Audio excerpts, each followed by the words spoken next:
রংপুরের সদরে নিখোঁজ মোহাম্মদ আলী ওরফে রকি নামে ২৭ বছরের এক অটোরিকশা চালকের মরদেহ উদ্ধার করা হয়েছে। রোববার দুপুর ১টায় সদর উপজেলার সদ্য পুষ্করণী ইউনিয়নের পালিচরা জমিদারের দোলার মরিচ ক্ষেত থেকে তার মরদেহ উদ্ধার করে পুলিশ। মোহাম্মদ আলী ওরফে রকির বাড়ি মিঠাপুকুর উপজেলার কাপড়িখান ইউনিয়নের আলীপুর গ্রামে। এ ঘটনার ২-৩ দিন আগে তার সন্ধান চেয়ে মিঠাপুকুর থানায় একটি সাধারণ ডায়েরি করা হয়।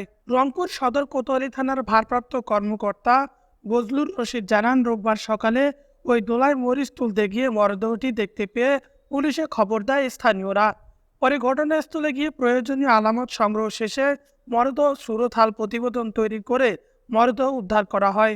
মরদেহ ময়না তদন্তের জন্য রংপুর মেডিকেল কলেজ হাসপাতালের মর্গে পাঠানো হয়েছে।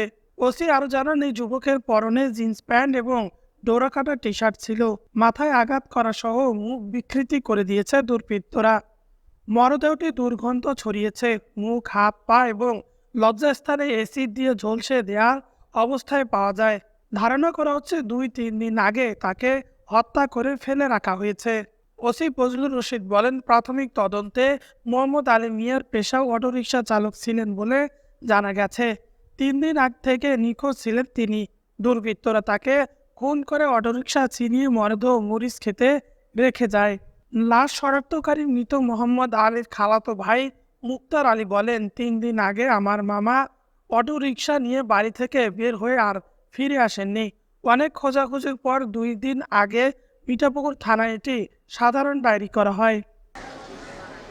উত্তরের সময়, রংপুর।